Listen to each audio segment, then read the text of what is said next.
Assalamualaikum warahmatullahi wabarakatuh. Yang terhormat Bapak dan Ibu dosen penguji UKIN, perkenalkan nama saya Muji Lestari SPD, guru sejarah di SMA Negeri 4 Ketapang, Kalimantan Barat, sekaligus mahasiswa PBG dalam jabatan kategori 1 angkatan 3 tahun 2023, program studi sejarah Indonesia di LPTK Universitas Negeri Surabaya, nomor induk mahasiswa 230112922204036.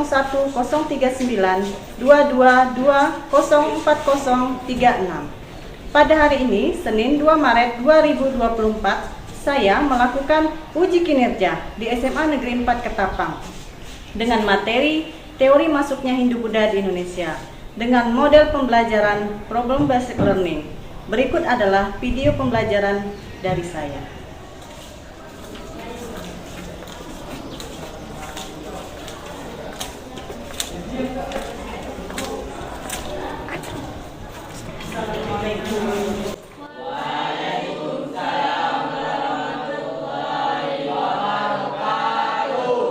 Selamat pagi semuanya. Pagi, luar biasa.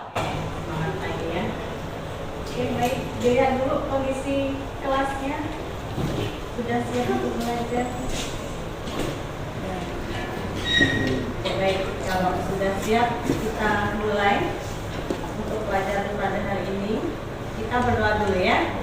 Silahkan Alfian. Sebelum mulai belajar pada pagi hari ini, marilah kita berdoa. Doa mulai.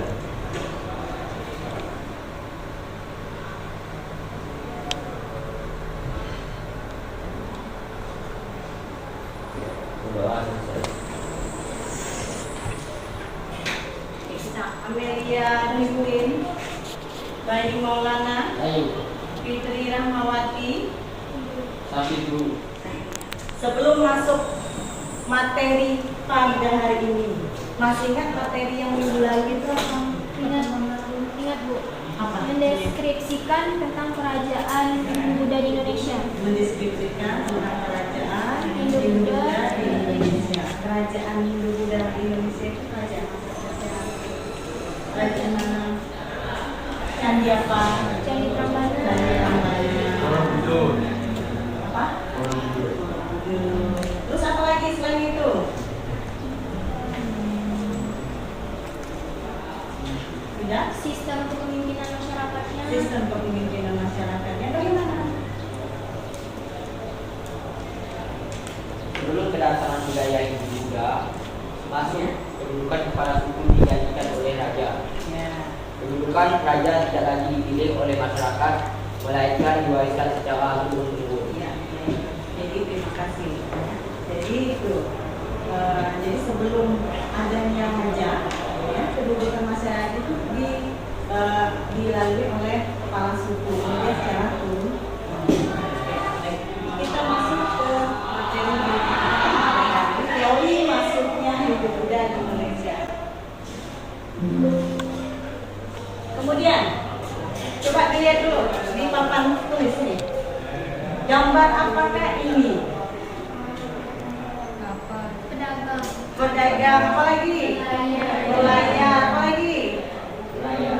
Berlayar. Adakah hubungannya dengan materi pada hari ini? Teori masuknya Hindu-Buddha. Ada apa? Perdagangan. Yaitu teori apa nantinya? Teori dua. Tujuan pembelajaran pada hari ini yang pertama, capaian pembelajarannya, peserta didik mampu menganalisis teori masuknya Hindu-Buddha di Indonesia. Kemudian untuk tujuan pembelajarannya ada 3 di sini. Yang pertama, peserta didik dapat menganalisis teori masuknya Hindu-Buddha di Indonesia. Kemudian yang kedua, peserta didik dapat membuat laporan PPT tentang teori masuknya Hindu-Buddha di Indonesia. Kemudian yang ketiga, peserta didik dapat menyajikan hasil PPT tentang masuknya Hindu-Buddha di Indonesia. Ya, ini nanti capaian pembelajaran dan tujuan pembelajaran yang akan dicapai pada hari ini. Teori masuknya Hindu-Buddha di Indonesia. Yang pertama itu ada teori Brahmana. Ya, teori Brahmana ini tokohnya ada Van Leeuwen. Ya, dia ini kaum Brahmana ini sengaja diundang oleh siapa? Oleh raja untuk menyebarkan agama Hindu di Indonesia. Kemudian kaum Brahmana ini selain itu kaum Brahmana juga sengaja datang ke Indonesia ini memang untuk menyebarkan agama Buddha, Hindu Buddha ya. Selain dia diundang, kemudian dia sengaja untuk menyebarkan agama Buddha.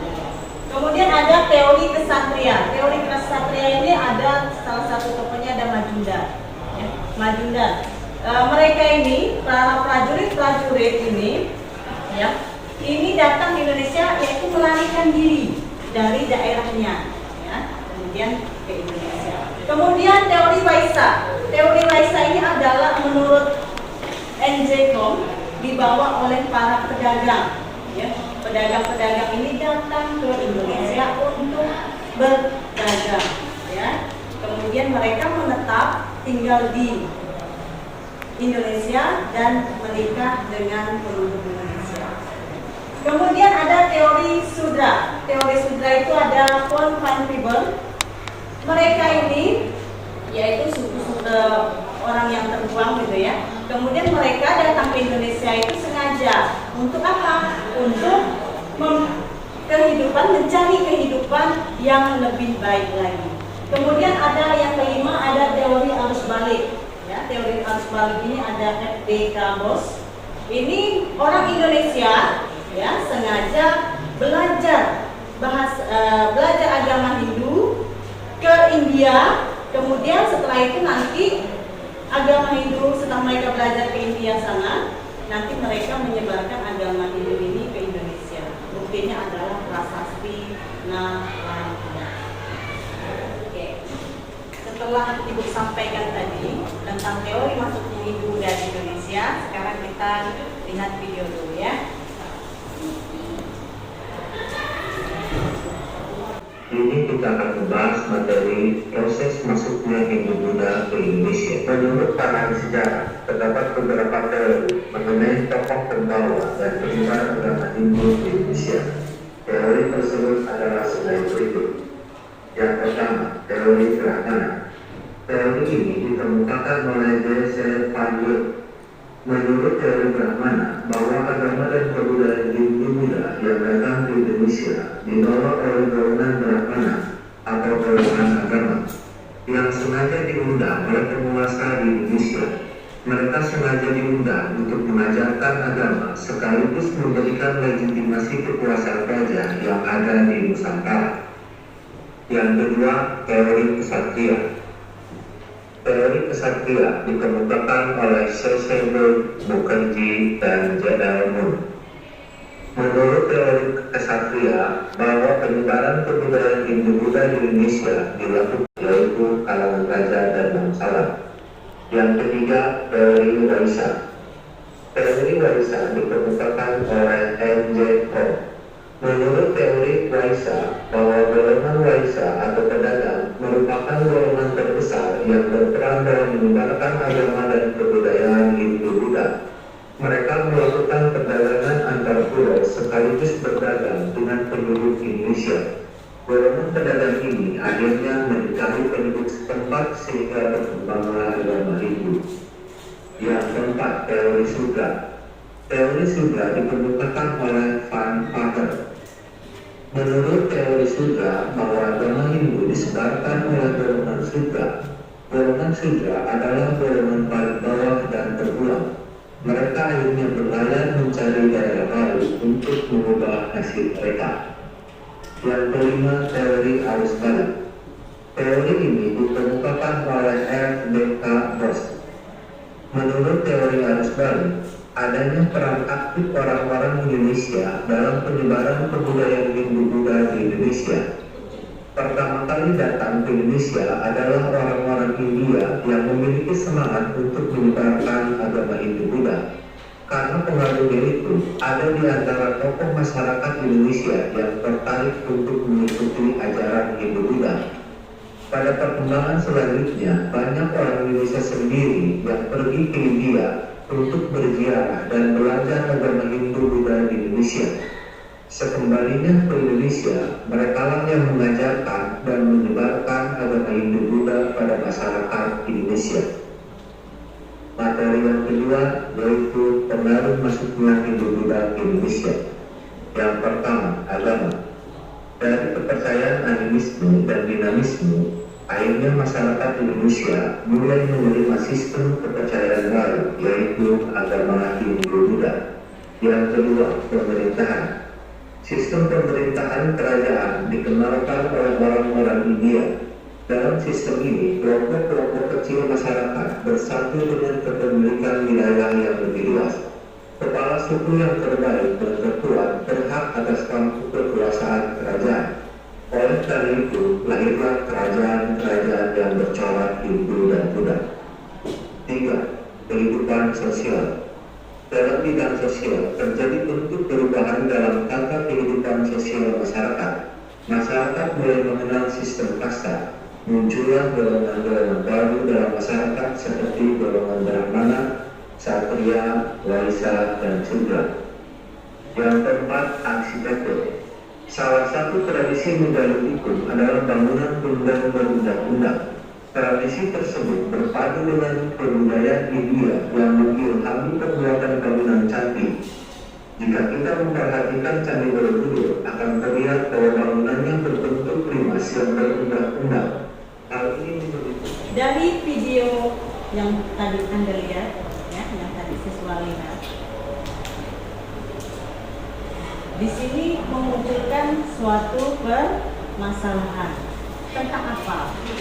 Teori masuknya Hindu-Buddha. Ada teori apa?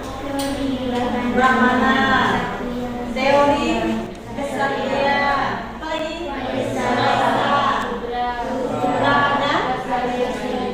Dan teori arus balik. Jadi ada 5 teori. Ya. Dari video ini yang kamu lihat nanti menunjukkan 5 permasalahan yang akan kita diskusikan. Sebelum diskusi, ya kayaknya lebih sebentar. Sekarang kita ice breaking, ya. Yuk kita berdiri dulu ice breaking.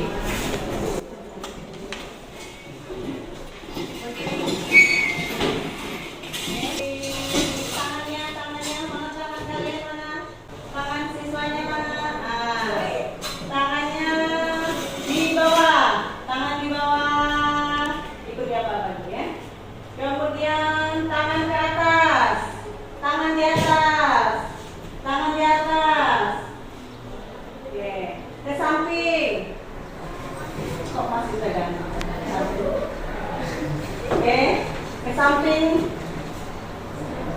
ke depan, putar dan tangannya ke depan, ya, gitu.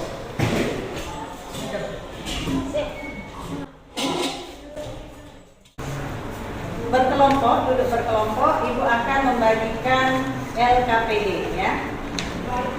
Kemudian dari tugas LKPD ini, ya, nanti kamu akan mengerjakan LKPD dan membuat PPT, ya. PPT dalam bentuk kanvas atau biasa, model biasa. Silahkan nanti sumbernya itu dilihat dari buku paket yang ada, kemudian materi bahan ajar yang sudah dibagikan dan dari Google, ya, bisa lihat di Google. Ini bagikan LKPD dulu, ya.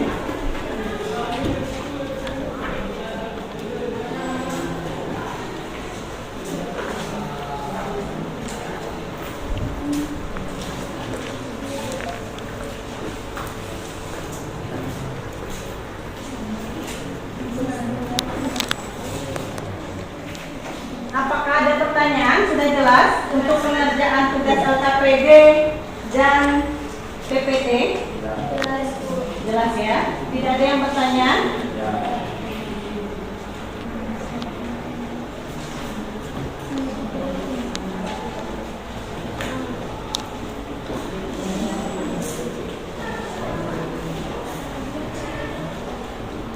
Silakan dikerjakan. Kalau tidak jelas silakan lanjutkan.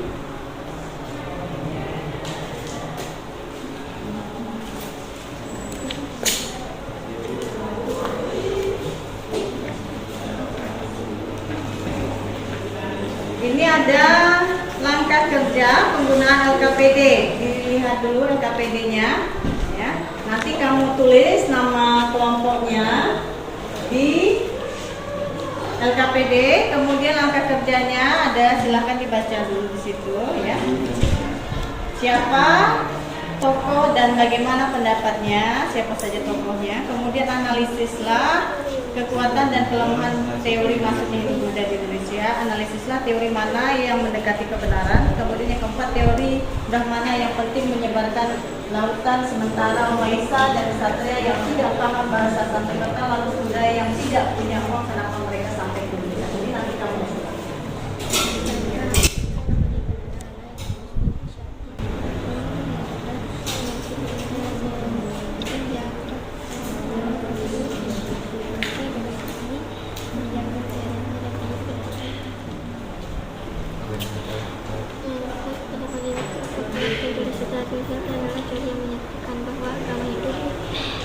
dibawa masuk ke Indonesia untuk semua kalangan sama seperti budak atau budak.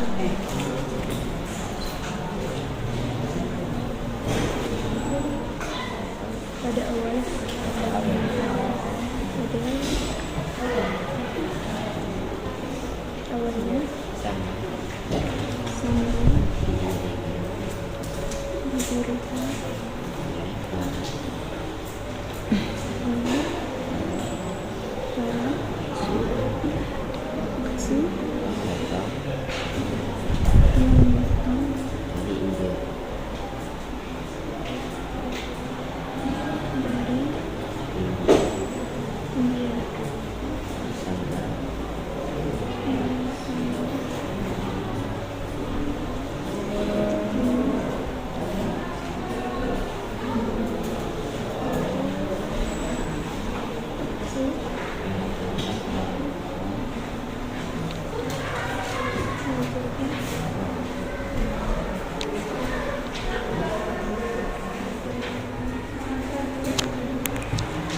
silahkan PPT-nya dikirim ke WA ibunya, nanti kita presentasi.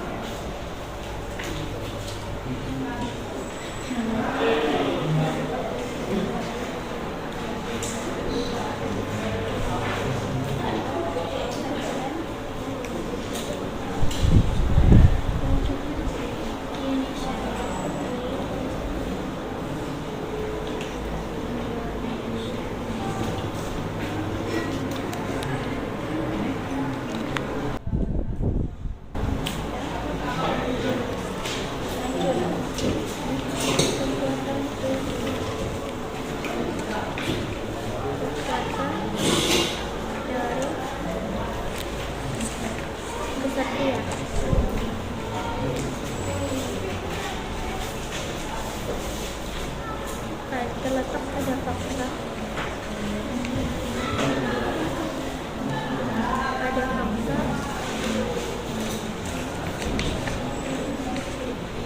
bahwa semangat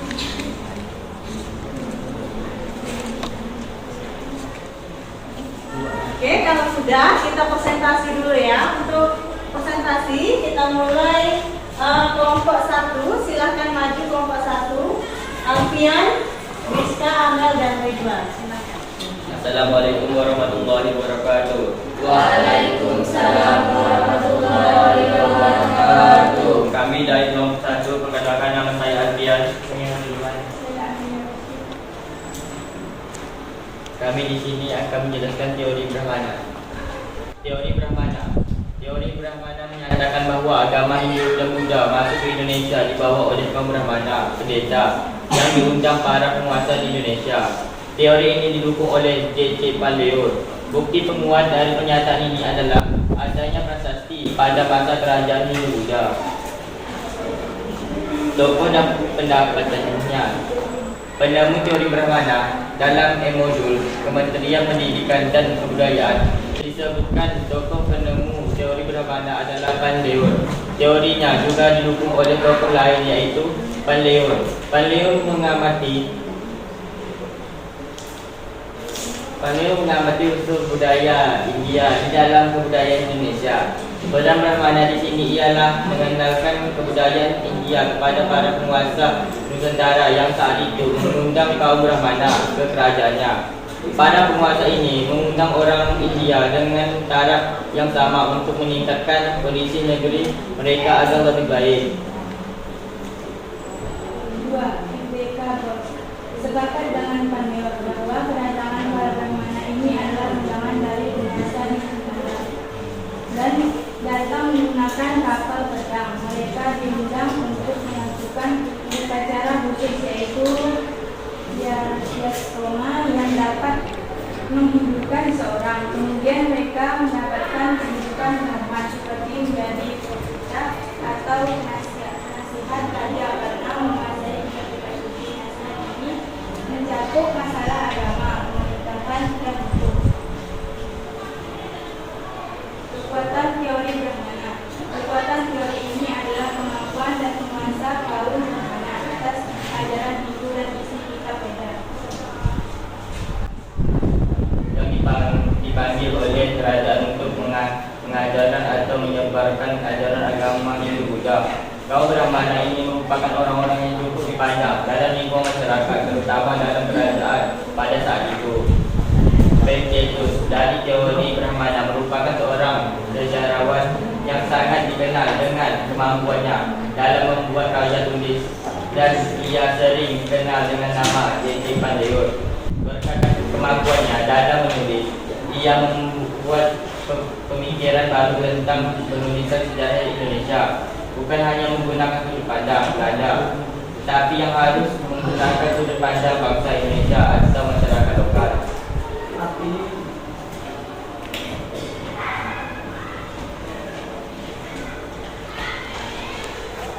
Oke, untuk kelompok 1 sudah presentasi. Ibu kasih 2 pertanyaan. Ya, kelompok 1. Silakan, siapa yang ingin bertanya? 1 Intan, 1 lagi Julia. Oke, silakan Intan. Jelaskan kelemahan teori Brahmana. Oke, lanjut Julia. Jelaskan teori Brahmana menurut tokoh J.C. Panleon. Oke, baik. Silakan kelompok 1 dijawab. Kelemahan teori Brahmana sebagai berikut. Mempelajari bahasa Sanskerta sangat sulit. Jadi, tidak mungkin raja-raja di Indonesia yang telah mendapat kitab Veda dari kaum Brahmana dapat mengetahui isinya. Bahkan hanya bareng kepada orang lain. Para raja itu memerlukan bimbingan kaum Brahmana dalam mempelajarinya. Menurut ajaran kuno, seorang Brahmana dilarang menyeberangi lautan, apalagi meninggalkan tanah airnya.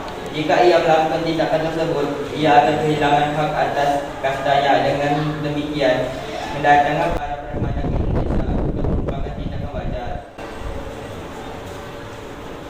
2. J.J. Panleon. Ia berpendapat bahwa agama Hindu masuk di Indonesia dibawa oleh kaum Brahmana karena hanya kaum Brahmana yang berhak mempelajari dan mengerti isi kitab Veda. Kedatangan kaum Brahmana diduga karena undangan para penguasa lokal di Indonesia yang tertarik dengan agama Hindu atau sengaja datang untuk menyebarkan agama Hindu di Indonesia.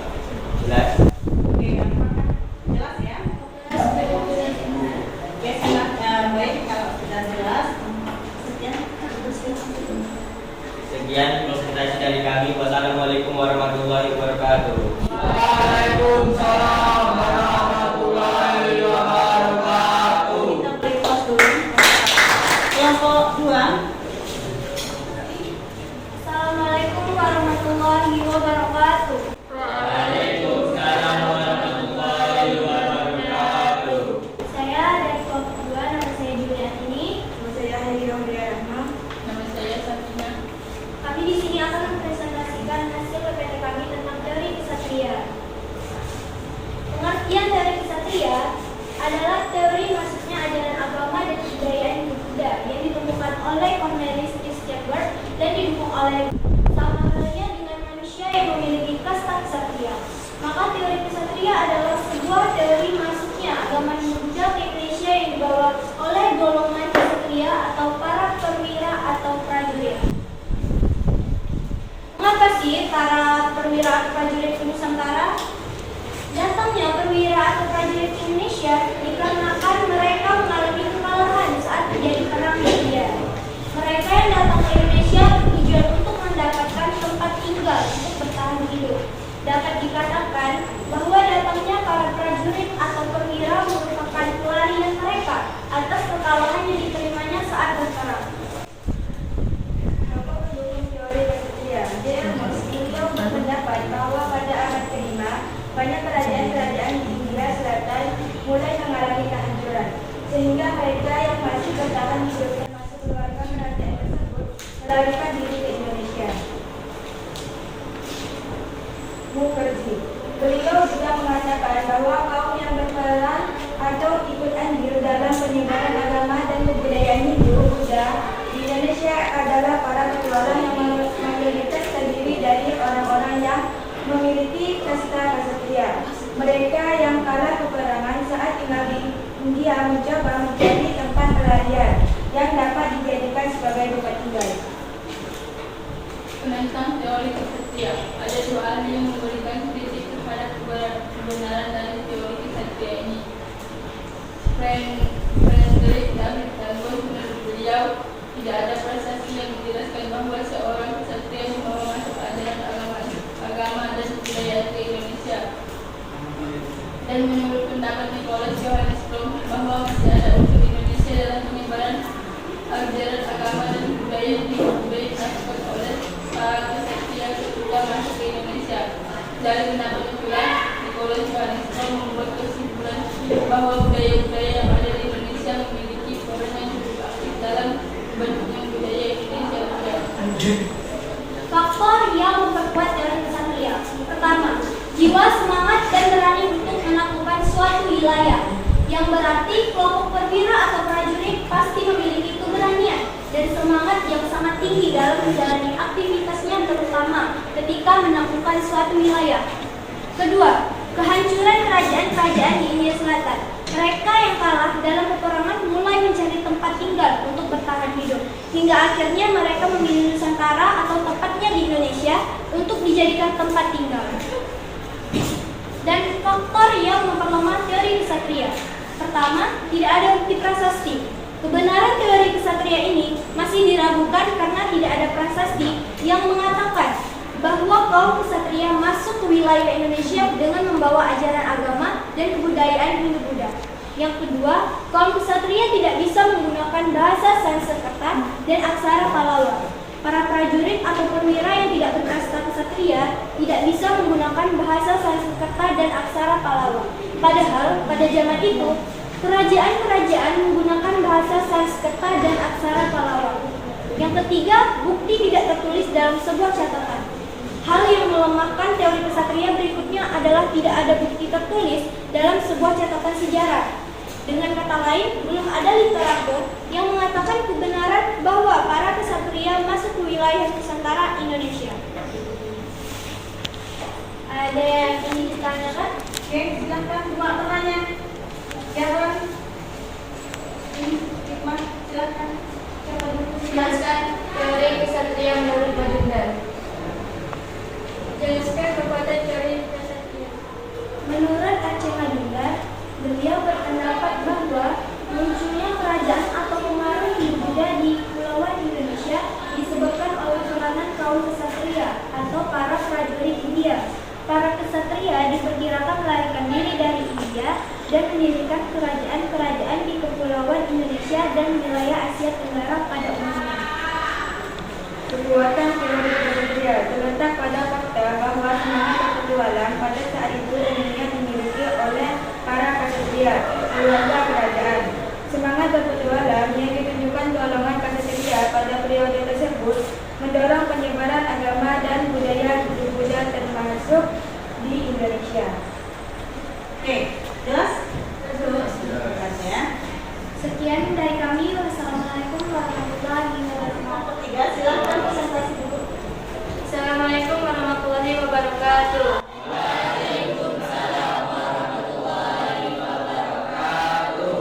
Perkenalkan, kami dari kelompok 3 ingin mempresentasikan hasil diskusi kami.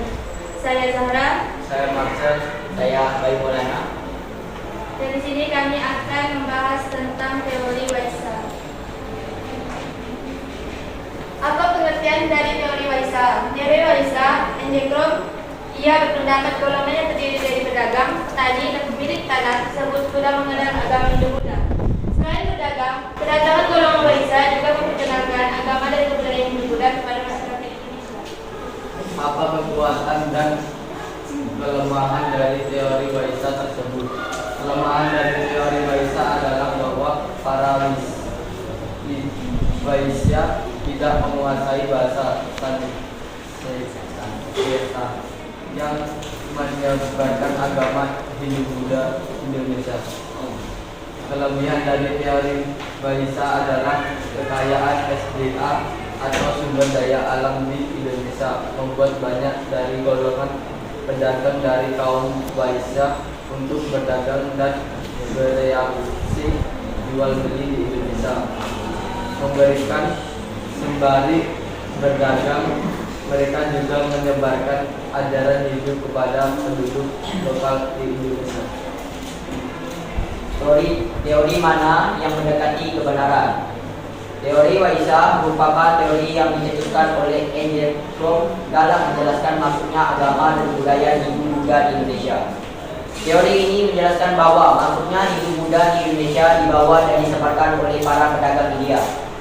Teori ini menjadi teori yang paling mendekati kebenaran. Hal itu karena sejak berkembangnya hubungan perdagangan India-Cina melalui jalur laut, para pedagang India menjadi golongan yang banyak mengunjungi Indonesia. Ada yang ingin bertanya? Saya jelaskan teori Weisha menurut Enjekrom. Jelaskan mengapa teori Weisha mudah diterima oleh Oke, saya akan menjawab pertanyaan dari Ardavina. Menurut Enjekrom, agama Hindu-Buddha masuk ke Indonesia di bawah kaum pedagang dari India. Pedagang India tersebut kemudian menetap di Indonesia dan menikah dengan penduduk Weisha. Kemungkinan tersebut sebagai berikut. Para pedagang India melakukan perdagangan di Indonesia melalui interaksi perdagangan itu. Agama Hindu disebarkan kepada masyarakat Indonesia. Para pedagang dari India yang singgah di Indonesia selanjutnya mendirikan pemukiman sambil menunggu angin musim yang dapat membawa mereka kembali ke India. Mereka pun berinteraksi dengan penduduk sekitar dan menyebarkan agama kepada penduduk lokal di Indonesia.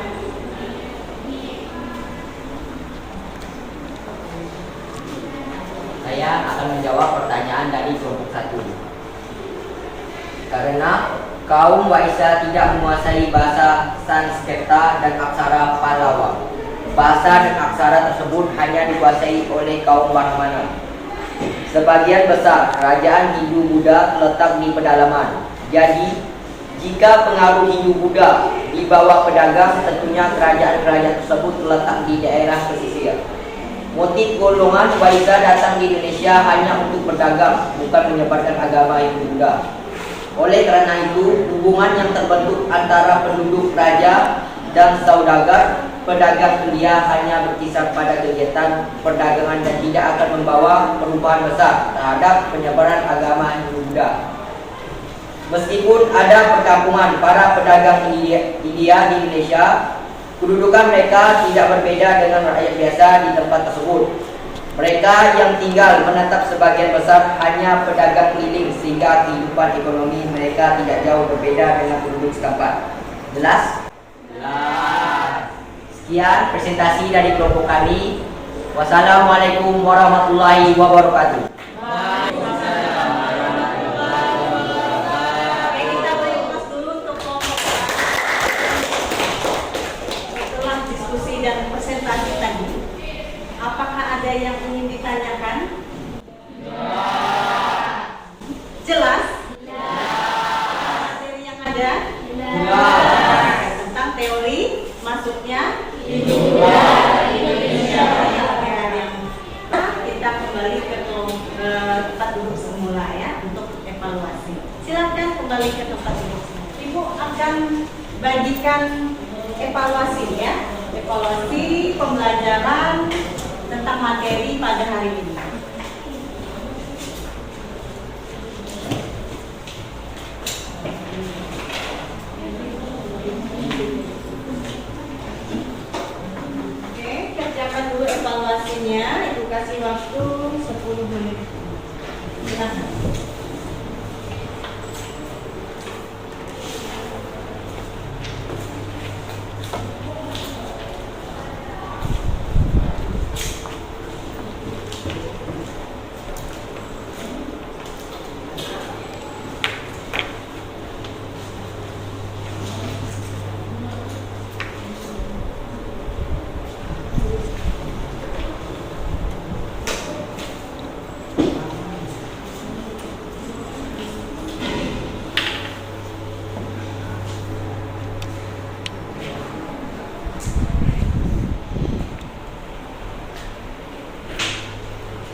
pembelajaran pada hari ini tentang teori masuknya hindu Buddha di Indonesia. Ya. Apakah materi pada hari ini ada kesulitan? Ada yang ingin bertanya? Jelas? Jelas. Kemudian, apakah pelajaran hari ini menyenangkan? Kemudian kita menyimpulkan materi pada hari ini, ya. Untuk siswa siapa yang mau memberikan kesimpulan? Saya, Bu. Oke, Julia, silakan memberikan kesimpulan. Kesimpulannya yaitu tentang teori Brahmana yang dibawa oleh kaum Brahmana yang mengerti dengan bahasa Sanskerta dan huruf Pallava. Teori Ksatria yang dibawa oleh para prajurit perang yang melarikan diri ke Indonesia dan membentuk kerajaan kecil. Teori Vaishya yang dibawa oleh para pedagang yang berasal dari India. Sambil berdagang, mereka menyebarkan agama. Teori Sudra dibawa oleh orang-orang India berkasta Sudra. Mereka datang untuk memperbaiki kehidupan. Dan yang terakhir, teori arus balik yang dibawa oleh orang Indonesia sendiri. Mereka belajar agama langsung datang ke India. Oke, baik, terima kasih. Ini untuk kesimpulan pelajaran hari ini, yaitu teori masuknya hindu Buddha itu ada 5 teori, ya. Teori Brahmana yaitu dibawa oleh Brahmana, ya. Brahmana ini memang sengaja diundang oleh siapa? Raja, ya kan? Untuk menyebarkan agama Hindu. Kemudian ada juga yang mereka sengaja datang ke Indonesia untuk menyebarkan agama Hindu. Kemudian teori yang kedua apa? Teori Ksatria. Teori Ksatria ini tentang prajurit-prajurit, ya kan, yang datang ke Indonesia sengaja melarikan diri, ya kan. Kemudian yang ketiga, teori Vaishya, yaitu tentang perdagangan. Jadi pedagang India itu datang ke Indonesia sengaja untuk berdagang, kemudian menetap dan menikah dengan penduduk setempat.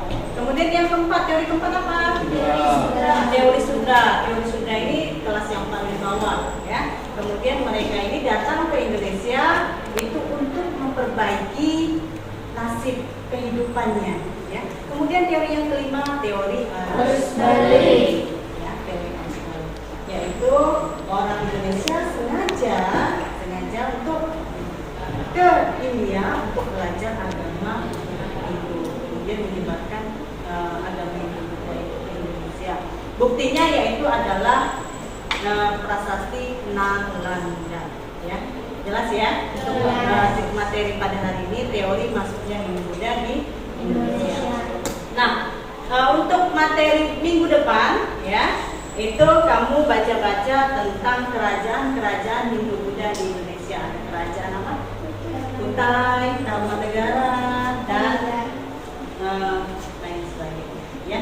Dibaca untuk materi minggu depan. Jelas ya untuk materi hari ini? Jelas. Kemudian untuk mengakhiri pertemuan pada hari ini, ya,